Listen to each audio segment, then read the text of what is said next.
Hello, everybody, and welcome to the show. It is the Wrestle Buddy Raw recap with the Drip King, Jimmy Bay. After last week's fantastic episode, we are here again with another fantastic episode.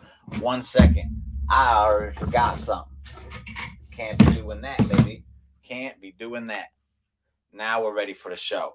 We're going to kick the show off right away. It's my main man, Seth Rollins, and he's coming out. Oh, you know what it is. He's coming out and he's here to let everybody know he's here to party, but he's not going to party alone. Telling Cody, come on out. They going to do a little back and forth, a nice back and forth for them. At one point, Cody, he's just doing the playing to the crowd. Says like, don't do that again. Don't do that again. Cody decides he's going to do it again. Now Seth's disrespected and he's not having it. Plays up to the whole idea of, at WrestleMania, you had the advantage. That's why you won. But I don't like that because he can't accept failure. He can't accept losing at WrestleMania of all places. And he plays up to the WrestleMania Backlash match a little bit more and then says, how about we do to you what happened to me at WrestleMania and I give you an opponent of my choosing for tonight in the main event. I'm not going to tell you who it is, though. You have to do exactly like I did. And, of course, Cody says, yep, because he's the biggest babyface in WWE right now. A very good segment. Cody hanging with Seth, which is not something many people in WWE can do, in my opinion.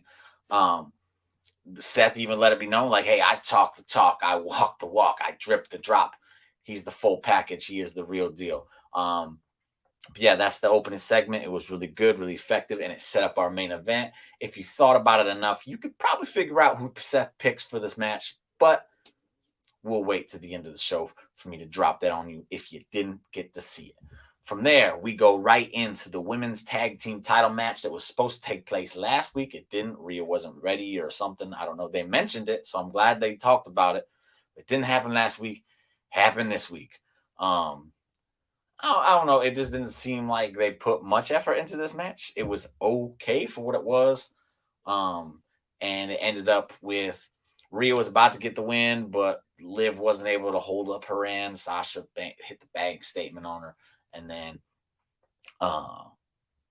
broke up the pin. Then Liv ended up out of it. And then Sasha and Naomi double teamed on Rhea, ended up getting the win afterwards. Liv comes in to console Rhea. Rhea's mad. They start arguing amongst each other. Liv goes to leave. Rhea turns on her as we all expected her to. Hit her with the riptide and then left. They called her backstage and say, hey, why are you doing that? And she says, I don't know anybody an explanation. My problem with this segment is they tried turning Rhea heel last year. It didn't work. It just didn't work. I don't think Rhea was ready for the big main show, and that's why it didn't work. But that's for another day. They tried it again this year, and I feel like it's because Rhea has a certain look to her, and they're like, well, she could be the bad guy. She can play the badass over Liv Morgan. The problem with that is Rhea Ripley can be over as a badass babyface. Liv Morgan is not getting over as a babyface. She's made strides. She's gotten much better. She's missing that little something. And that little something could have been a heel turn and then doing the joining Edge and Damian Priest like many are expecting Rhea to. Switch the roles there because Rhea could play that badass babyface and Liv could have that chip on her shoulder with Edge being her mentor, and it would have gotten her over that hump. I feel like it would have been more compelling. That's not what they seem to be going with here. I will wait to see what they do with it. I'm sure it'll still be good because Edge is involved and everything Edge is doing is good. We'll forget about the whole Miz stuff because that was terrible. But Yeah, so that happened. So now we're down to 2 women's tag teams again. So they're doing better than last year. I mean, last year it was all gone after the WrestleMania. This time we're almost to the WrestleMania Backlash, and we still have 2 tag teams in the women's division. So who knows? Maybe it'll make it all the way to Hell in a Cell, which is, I think, the pay per view after Backlash. Anyway, after that, Sonya Deville comes out. She starts blah, blah, blah, blah. She puts over Bianca as the BEST of the women's division. And that's why she was waiting. She's going to take her time because she wanted to beat the best. Then Bianca comes out. She tries to attack her. Sonya says, I am an official right now, as you can see. If you touch me, there will be repercussions. So they do a little bit more talk, and then Bianca just gets mad because Sonya mentioned something about short title matches or something like that. Bianca got mad, picked up in the KOD. Sonya still got the mic in her hand, says, put me down or there will be fines or suspensions or there'll be something to happen to you. So Bianca just tosses her down and leaves. Not a bad segment there. I'm good on this feud. I think there's still room for it to grow a little bit. As I point out, it's not a four horsewomen in it, so we have to be excited about that because that's what we've all been waiting for forever. We have Bianca, who is an established main event star with the four horsewomen, and now she can expand on that women's division and give us new, fresh feuds for that title. So I it's off to a slow start, but it is interesting enough, and I think it can grow. I look forward to what they do going from here out. There's another segment with them afterwards. In a little bit, we will get to that expands upon. Um, After that, we get Veer versus some local guy, and yep, Veer came. Veer got off on this man, destroyed him. They had to come pull him off again. He got taken off on a stretcher again. He's just gonna start destroying people. That's what Veer is going to be doing. The effective segment, very short, didn't take up too much time. I'm okay with it. It's good stuff. Backstage, Sonya is now bitching with Adam Pierce about the whole situation, talking about, something needs to be done. She needs to be fine, blah, blah, blah. 15, 10,000, 15, 50, 100,000, 1 million, something. She needs to be fine. She touched me. Excuse me, sorry. So Adam Pierce then lets me know, like, hey, the higher ups are not happy with your abuse of power, so that's going to be an issue.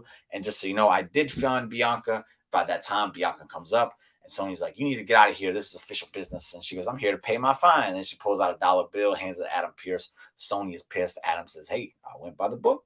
That's all the fine was. That was funny. It's just $1 fine. So yeah, that's a little bit to add to it. It was funny. From there, we go to the KO show, the highlight of the night for me. I thought this whole segment was brilliant, mainly because Kevin Owens is fantastic with everything he does. Chad Gable is the most criminally underrated guy. Even though everyone seems to love him, he's still not rated high enough. He is still underrated with the work he is doing. He was absolutely brilliant in this segment. He was the one conducting the lie detector test that they will be giving on Ezekiel.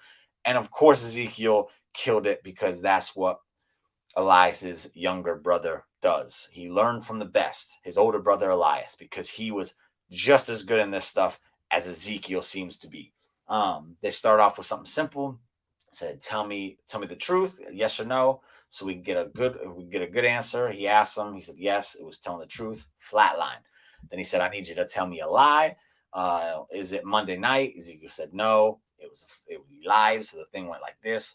Kevin Owens was like, I told you he's a liar. He lied. He just lied. And then Gabe was like, yo, chill. He needed to lie so I could get a thing. So good stuff already. Kevin Owens just adding that little bit of stuff in there to make it work. Then he asked, are you Ezekiel? And Ezekiel just kind of sat there for a minute. He let it build the anticipation up. And then he goes, yes, not lying. Kevin Owens is livid. He goes, he's lying. Chuck goes, he's not lying. Then he asked him another question. He goes, are you Elias's younger brother? And then Ezekiel did the thing again, hesitated, paused. He goes, yes, not lying. And now Kevin Owens is mad. He says he's not going to pay Chad Gable the 150 Canadian dollars he promised him. And then he threatens Ezekiel. Ezekiel's like, what are you going to do about it? So Kevin Owens left. Chad Gable attacked from behind, which led to their match that came up next, Ezekiel and Chad Gable. Commercial break, come back. They're at it. Not a terrible match. Ezekiel, little ring rusts from never wrestling or not wrestling in a long time, however you want to look at it. So it was a good enough match. He about got the victory when he put in a half crab, but he was doing it sideways and he was pinning his knee to the back. It looked like it would hurt you for real. And then Otis came out of nowhere and attacked him, disqualification. So don't know where we're going with that, but that was that segment. Match not as entertaining as the segment. Segment just fantastic stuff. Next up, we get the RK Bro versus Street Profits. Again, I'm really tired of just seeing the same tag matches all the time, and that's why I'm so happy they're unifying the tag titles, because it needs to be done. And this is exactly why there's not enough tag teams for two separate titles on two shows. It doesn't work that way. One title amongst shows. That way we're not just getting the same shit over and over again. RK Bro got some control in this one. Then the Usos music hit, distracted them. Then Street Profits took advantage, ended up winning by pinning Riddle. Poor Riddle. He always taking the pins here. But so the Profits win. I really hope that doesn't mean they're going to add them to the WrestleMania Backlash match with the Usos and RK Bro. I don't want to see that happen. I want to see Usos versus RK Bro. Probably not going to get to see it, though. They're going to add Street Profits. That seems to be what they are planning. So boo on you. I don't want to see that. Up next, they go to Priest and Edge in the back, and they're explaining why they're doing what they're doing. And then Edge refers to the Ministry of Darkness and Brood that he used to be in 20 years ago. The seeds were planted, and now they're coming out because he's a better person now. He thinks it's ridiculous that he had to beg for a match at WrestleMania. He thinks it's ridiculous that last year Damian Priest carried Bad Bunny through a match. If it wasn't for him, Bad Bunny would have been wiped up. And then this year, he didn't even get to be on the show. It's ridiculous, and that's why they're doing what they're doing. And AJ seems to be the only one that steps up to him so far, so they're going to take him out. He challenges AJ to a match at Backlash. That's a segment. Then AJ, I think a segment after the match that comes up next, I'll just get to it now. AJ accepts the challenge, and then he's talking in the back, and then the lights start to flicker. He tells the interviewer, hey, get out of here, get out of here. Then the lights come back on or something. I can't remember distinctly. But they then attack AJ. It's Priest and Edge there. They attack him. They hurt his ribs. End segment. AJ was selling the ribs. He's hurt bad. It was So that was good on AJ. From there, we go to Theory. They almost caught him Austin Theory on commentary. They caught themselves. Good on them. Theory versus Finn Balor for the United States title. If you've seen them fight, you know they have good chemistry. This was another good match. They added some new things to it, so I suggest you watch it. It's a good, fun match. As we all expected, Theory won. I still think this should have happened at WrestleMania. I don't care how good the match with Pat McAfee is. I think Austin Theory should have got this moment at WrestleMania, but I that's for another day. He got the United States title here. Good match. Finn played up a neck injury that Theory gave him with a neck breaker to the outside, so really good on Finn here. He put over Theory. Thank you very much. Afterwards, you had a bunch of the Job Squad wrestlers come out and hoist Austin Theory up for his moment. Then Vince McMahon's music plays. He comes out. Theory goes up there, takes a selfie with Vince. They raise his hand up. This is Theory's crowning moment. If you don't think this man is going to be the face of WWE within 5 years, you're crazy. He's got the look. He's got the talent. He's got everything you need. Austin Theory is the future for WWE. I look forward to seeing his trajectory to the top. After that, we go to the weddings for the 24/7 title segment stuff. So if you don't like 24/7 stuff, just skip it. At one point, they switched partners, and then they switched partners again, and then somehow it ended up being where it was going to be Reggie and Tozawa getting married, and then you had Dana Brooke and Tamina getting married on one side, and then they teased kissing, and Archer was like, I don't know if I could even show this. And then it went back to Tozawa and Tamina, Reggie, and Dana. Ceremony's over. Then when they're kissing, they end up on the ground, and Reggie gets 1, 2, 3. He's the new champion. Tamina then kicks him, pins him, 1, 2, 3. Then Tozawa climbs up under a dress. He took him a while. He pins Tamina. 1, 2, 3. He gets up to celebrate. Then Dana Brooke goes flying off the top. Crossbody block. 1, 2, 3. R-Truth helps Dana Brooke out of the ring, throws her on his back, runs to the back with her, helps her. Dana Brooke's still 24/7 champion, even though she just lost it, but she won it again after 2 other people won it. Total mayhem. The one thing I will say about this, it was very weird seeing Sasha Banks in this segment. I don't know why. Like, it's Sasha Banks. Like, I hate to say people are above these segments, but that's like trying to say Roman Reigns is in a wedding segment for people that he's not even involved with. It's weird. It was very weird to see Sasha in this. But anyway, if you like entertainment, funny stuff, whatever, if you into R-Truth, watch this. If not, skip it. It was just nonsense like you'd expect.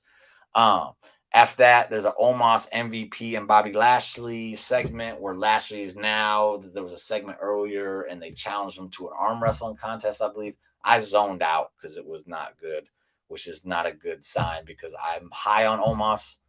I was not high on this segment. I think it's next week. I think they even did a graphic for it later in the night. But yeah. Now it's time for the main event. Seth Rollins comes out. Cody comes out first, then Seth Rollins comes out, introduces his person. As I said, if you thought hard enough, you figured out it was Kevin Owens. He comes out. Seth goes to the back. Cody and Kevin Owens proceed to have themselves a fantastic match. I look forward to seeing more of these guys down the road because they definitely have chemistry with each other. Seth comes out at one point and he's trying to encourage Kevin Owens and he's getting frustrated when Cody is kicking out of everything.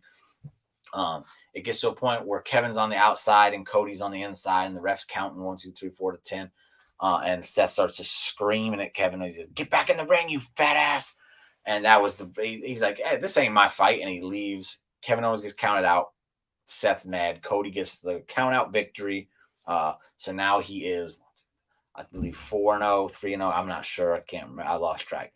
The undefeated streak for Cody Rhodes continues. He's celebrating. Seth comes in, pushes him out of the ring from behind, and that's the show.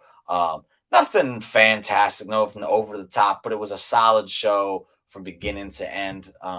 Again, I don't even mind the 24/7 nonsense at this point because at least it's entertaining the past few weeks.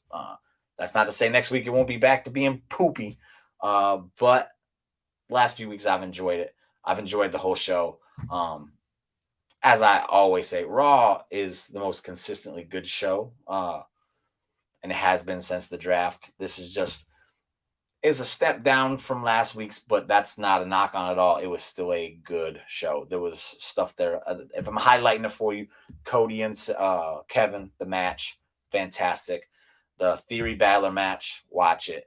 RK Bro and Street Profits. If you're not tired of them yet, watch it. It wasn't a terrible match. It was just we see them so much. Oh, hey, kitty.